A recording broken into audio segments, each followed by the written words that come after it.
Selebgram Oklin-Via mendadak dituding jadi perusak rumah tangga Amar Zoni dan Iris Bella. Ia diduga jadi pelakor yang membuat Iris Bella menggugat cerai suami di Pengadilan Agama Depok, Jawa Barat, November tahun 2023. Pesohor dengan 400 ribuan pengikut di Instagram itu mengklarifikasi tudingan jadi pelakor yang merusak rumah tangga Iris Bella lewat Instagram Stories akhir pekan ini. Oklin-Via mulanya mengaku malas menanggapi isu. Namun, karena intensitasnya tudingan pelakor meninggi, mau tak mau ia harus meluruskan kabar miring. Oklin-Via menyebut tudingan perusak rumah tangga orang sebagai fitnah. Saya sebenarnya malas nanggepin hal ini. Tapi, jadi banyak fitnah dan kata-kata tidak menyenangkan.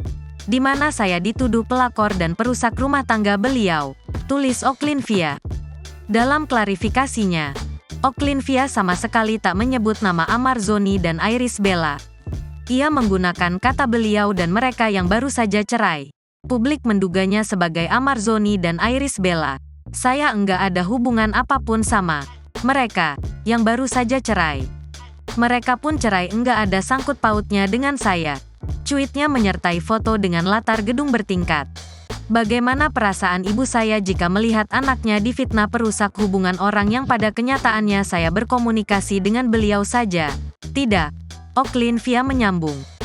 Setelahnya, Oklin-Via meminta publik berhenti mengaitkannya dengan rumah tangga Amar Zoni dan Iris Bella yang kini bermuara di Pengadilan Agama Depok, Jawa Barat.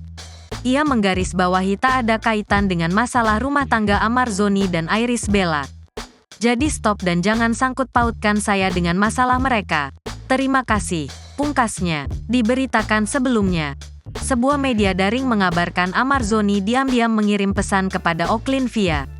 Tak jelas pesan ini via medsos atau ponsel. Netizen lantas berasumsi negatif dan mencibirnya.